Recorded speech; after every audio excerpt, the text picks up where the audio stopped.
Delphine. The title of the presentation is I don't want to colonize, but where to draw the line. A professional identity transformation in teaching English to Indigenous students while co-teaching. And Professor started the presentation for me, so I guess I have to skip a little bit. Good evening, everyone. Good evening. It's a pleasure to open tonight's oral presentation. So again, I'm Bruna Brás, advised by Professor Pedro Santana, in collaboration with Professor Pedro, and the title is I don't want to colonize, but where to draw a line. Professional identity transformation in teaching English to Indigenous students while co-teaching.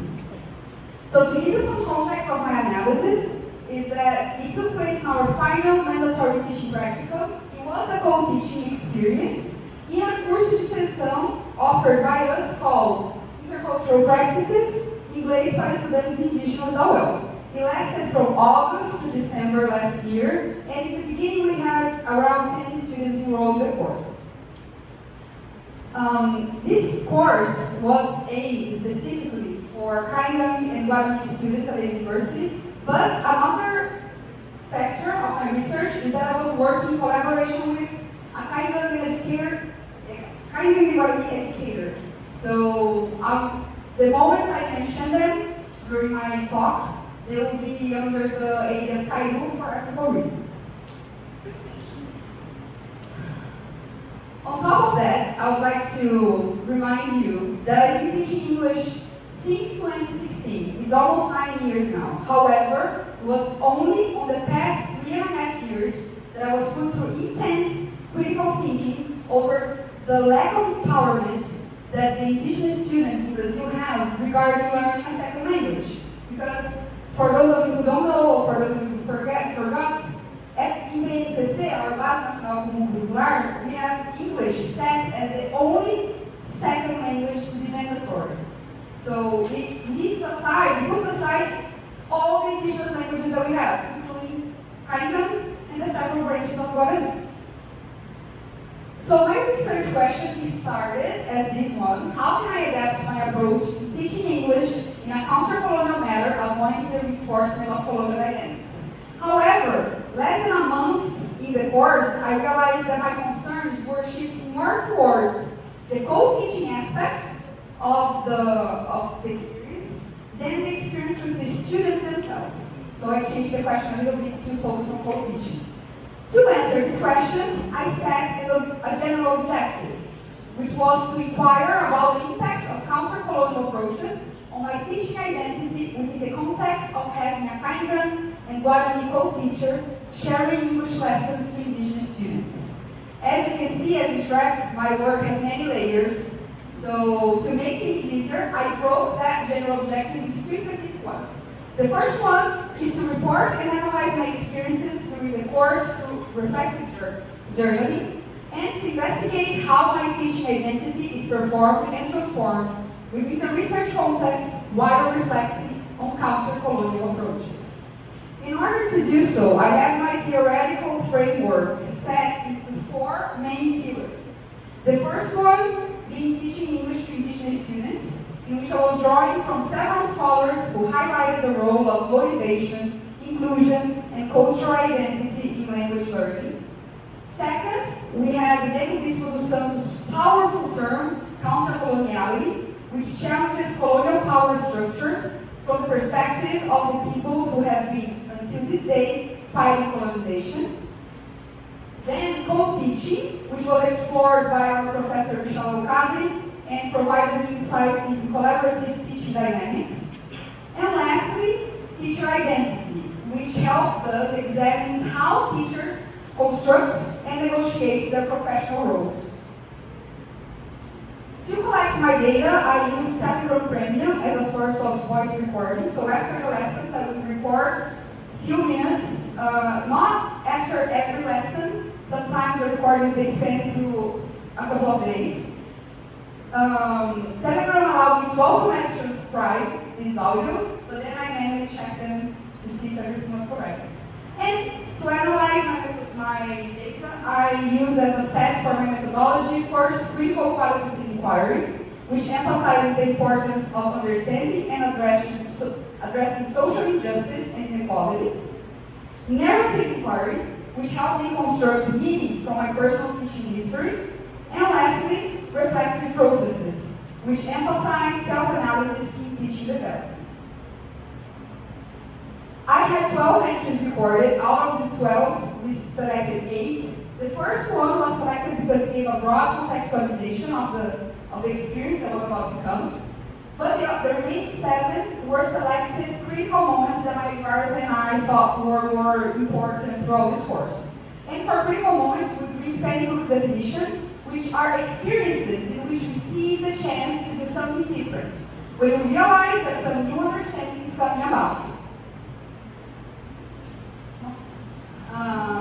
Sorry guys. However, we just have a little time tonight, so I only bring 4 excerpts, and they're going to cover navigating counter-coloniality, student engagement and discouragement, understanding my role and self-perception, and impact of counter-colonial pedagogy. Remember, this is a journal, a diary I kept my most natural notes right after the lesson.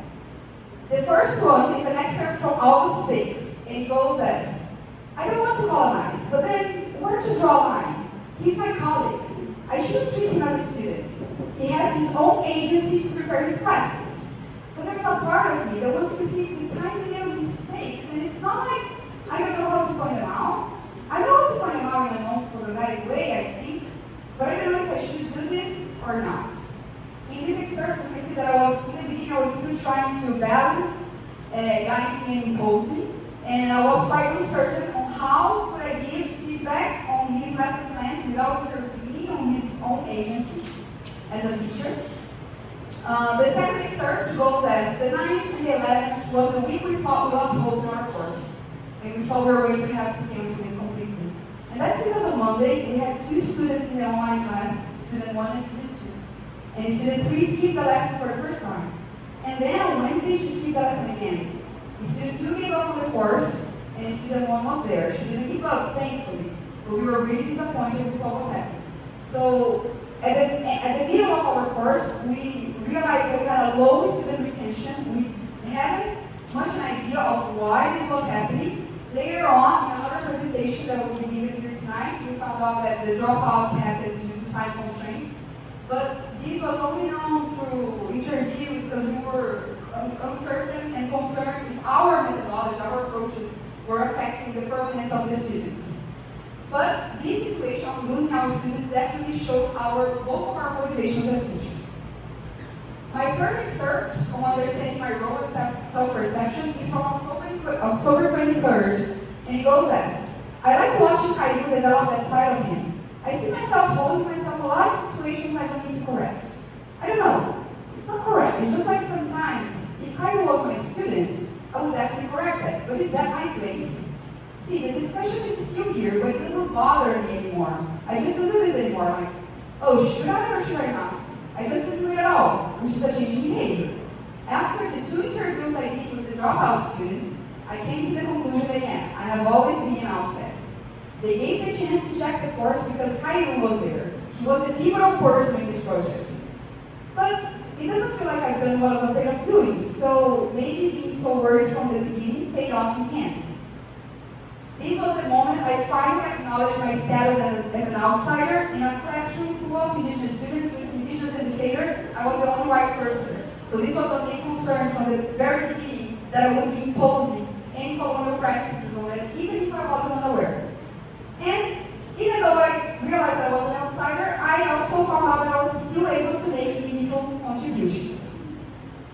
And the last excerpt on impact of counter-colonial pedagogy, from December 2nd, I decided to bring in its full modality so you can hear my recording. For scanning sessions, who wants to be a leader in our questions? And we all had so much fun, and I think that was so good. It makes me feel so good doing something in class as a teacher that makes like a marker smile or agree. I know he comes after my validation towards English-related characteristics, and at the same time, actually crying right now. I just realized how much I ask for this validation in what I'm doing. And I think I've been doing this unconsciously all the time. Out of good emotions. This was just something I wanted to record for later on. So it's quite liberating. As you can hear from my voice, I was crying as I was recording. This was a raw feeling I had. And it was the moment I realized that applying a counter-colonial framework made me confront my own positionality. So the core finding was my main transformation. My transformation as a teacher, the experience of co-teaching, of working together with someone else, the emotional journey that I was in the beginning a very feared teacher, and later on I realized that mutual learning was possible in this situation. And the key challenge, after all, was navigating the power dynamics with the Indigenous co-teacher. So I believe that the contributions of my work are two. First, because it highlights the importance of critical self-reflection in counter-colonial pedagogy, and because it further investigates the complexities of co-teaching with Indigenous teachers, educators and teachers. After all, as you can see, this was the growth of a teacher who feared reinforcing colonial dynamics to one who embraced co-teaching as mutual learning through the power of reflective processes. These are my references. Thank you so much. I'll be happy to answer any questions.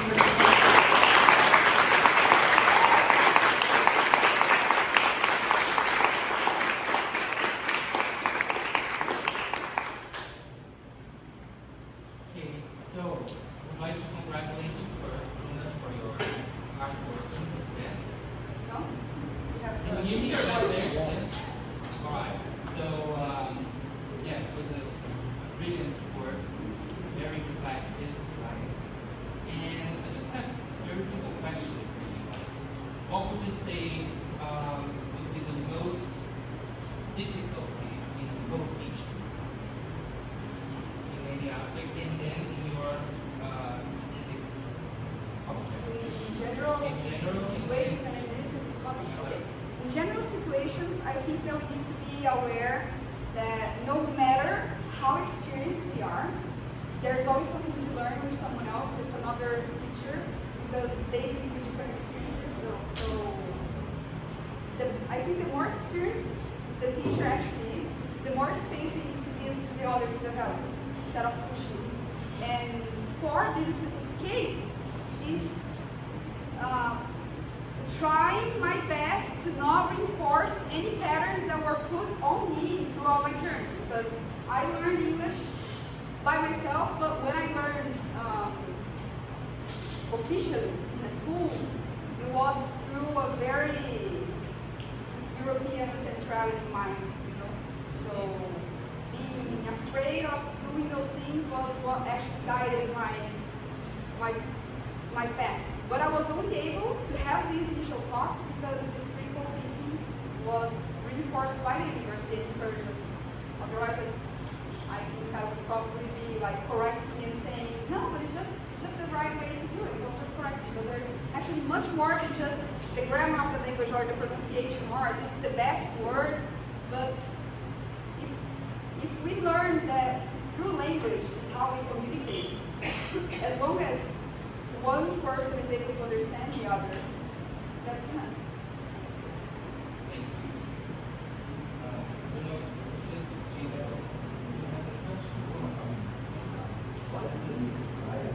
I was going to ask you basically the same thing, because when you got into our program, you were a different person 4 years ago, right? Now, Yes. Yeah, we all really changed. Can you illustrate some specific points during the program that developed your critical thinking? Like, do you have that in mind? Yes, Because I'm actually curious. No, the first step was with Professor Pedro in Critical Linguistics. It was when I realized that the reasons I was teaching English made no sense at all. For my personal beliefs, I just realized much later. Then I had to reconstruct what being a teacher of English was. Then learning about the history of the population of our country through other lenses, which is something that I was never encouraged to do before. And also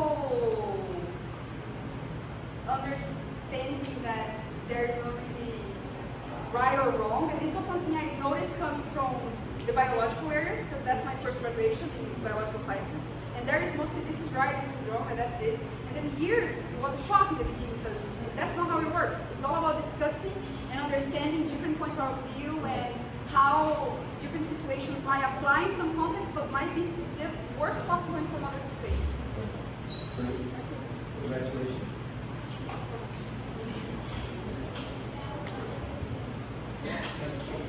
Thank you very much.